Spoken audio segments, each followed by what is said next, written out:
I've been off air for some time, and a lot of people are asking about my health. Can I say, compared to many people, I am very fortunate indeed.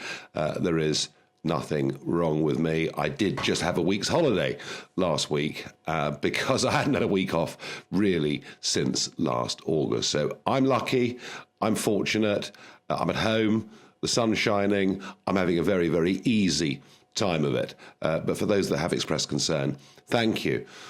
Well, it's a very odd time in one way, isn't it? I mean, Mother's Day yesterday, and I went to Mum's house with a card and some flowers, and I left them in the porch, didn't even ring the doorbell. And so that felt very strange to me, as I'm sure it did to millions of you. It's also quite a scary time because we don't quite know where this will go. But I'm afraid there are some pretty serious warnings. I was relatively early on this because through my business career and political career, I've got a lot of friends in Italy. And so I realized a few weeks ago just how grim it was becoming in Milan and surrounding towns like Bergamo, the Lombardy region, being hit very, very hard indeed. And if you believe the charts that are being published in our newspapers, that is where we could be in a couple of weeks' time. So it is genuinely very frightening. And so many myths about this virus in particular. Oh, well, don't worry if you're young. It's just the old it's going to affect. Well, I was saying on LBC over 2 weeks ago that over 40% of those in intensive care in Lombardy were 64 years or younger, and quite a lot of them under the age of 50. For those who think, oh, well, don't worry, it's just flu, it really isn't a problem, please think again. This is not just flu because of the large number of people who develop pneumonia. And that is what is, of course, leading us to this situation where so many decisions that are being made in Italy about whether to ventilate people or not, really harsh, tough decisions, and we're hoping very much that doesn't happen in our country too. So let's hope that the ventilators are being produced. It sounds like perhaps they are. But despite those warnings from Italy being very, very clear, and 2 Sundays ago, the Italian government declaring a disaster zone in Lombardy and then following on with the rest of the country, yet on the very same day that Lombardy was closed down, 17 flights came into the United Kingdom from Milan's Malpensa airport. People coming in, I know, to Bristol, Gatwick, Heathrow, not a single person being temperature checked, people not even being given any information at that stage as to what they should do. And it struck me then that we didn't quite know what we were doing. And this is when the whole concept of herd immunity developed. Now, Boris Johnson never told us herd immunity was the policy. Matthew Hancock, the health secretary, was on with Piers Morgan this morning denying that it was ever the policy. And yet, if you listen to those recordings, those interviews of the chief scientific officer, Sir Patrick Vallance, it is perfectly clear that is what the policy was. Now, I don't know whether the comments written by Tim Shipman in the Sunday Times yesterday are true. I don't know whether Dominic Cummings said, let's go down this herd immunity route, let's keep the economy open, and if a few pensioners die, well, there you are. I've no idea whether that's true or not. What I do know is that I personally felt the herd immunity approach was horrifying. I couldn't believe the government wasn't being clearer with us about it. And it seemed to me, well, at least 400,000 people would die if we went down that route. So there was a dramatic U-turn in government policy, and we've now decided to go for the approach of social distancing. And yet we see this remarkable story coming out of France that the reason Boris finally closed down the pubs and restaurants, having said that he wouldn't do it just a few days earlier, is that President Macron said if he didn't do it, that France would effectively put a blockade on us. And it's that in many ways that pushed Boris into making that decision last Friday. All the way through this, government says it won't do something, then it does it. All the way through this, we appear to be following and not actually leading. And look, I say this Not because I wish the government or Boris Johnson ill will. I really, genuinely don't. I want them to succeed with this and with many other things. Brexit, well, I tell you what, let's talk about Brexit another time, not right now. There are more, I think, important, concerning and pressing matters. But we need clear leadership. Now, we're told the government are unhappy about the pictures they've seen, particularly from yesterday. It was the most gorgeous Sunday across much of the United Kingdom.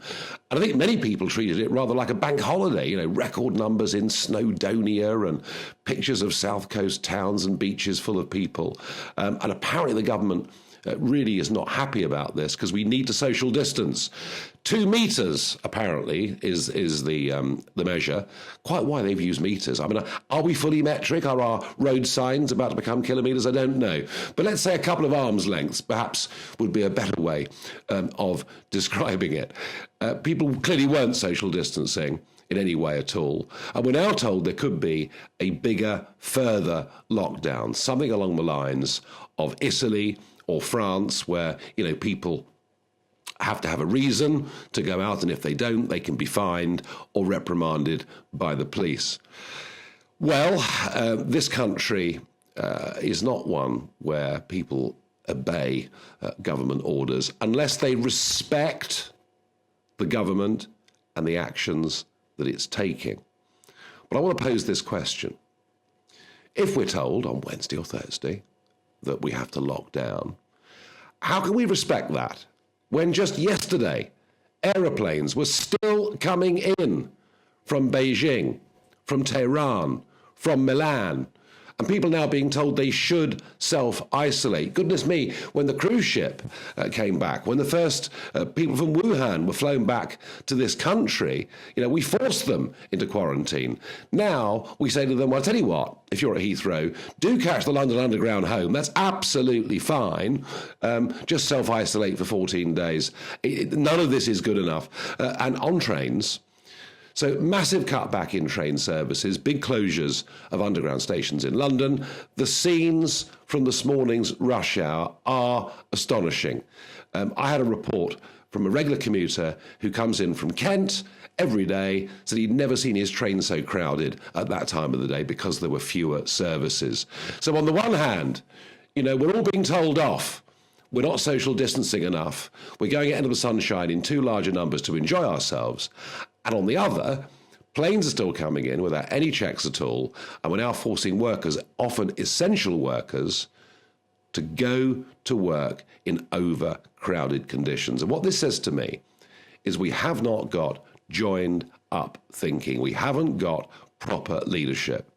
On the economy, well, look, I do think Rishi Sunak is a very capable guy, somebody who's not been in the job very long, and he actually has, I think, shown some real authority through this.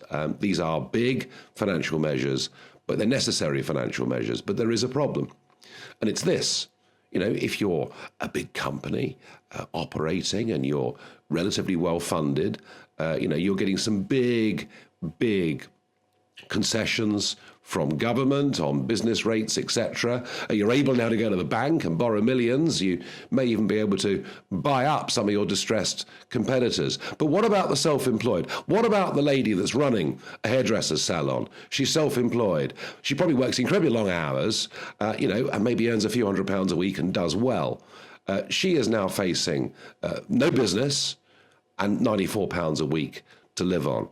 There are 5.5 million people in this country who act as sole traders, who act running their own limited companies, and there are many, many more millions who are on 0 hours contract or do not have regular salaries because they're involved in seasonal work. And I would urge the Chancellor, you've done everything you can for the big firms.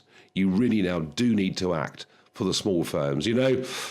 Traditionally, I'm someone that doesn't believe in big government borrowing, but the economy matters as nothing compared to, firstly, the health of the nation, but secondly, also the social cohesion of this nation.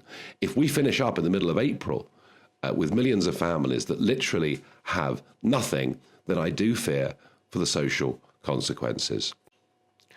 I want to say to all of you, this is perhaps the most difficult time of our lives that we will ever live through.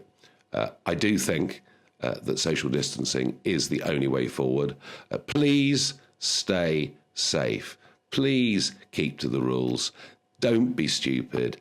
I know it's tempting. Listen, I'm as annoyed as anybody that the pubs are closed, but please, let's be grown up. Let's be sensible. Let's stay as safe as we possibly can. And let's remember that generations that went before us, I keep hearing these analogies with the war, generations that went before us went through a lot worse than anything we are about to go through. And we will come out of this, and hopefully, we'll be a society that cares a little bit more about our neighbours. Yeah, sure, there are people hoarding, there are people behaving badly. Crises always bring out the best and the worst in people. From what I can see in my community, with my neighbours, at the minute, it's bringing out the best in people. Stay safe.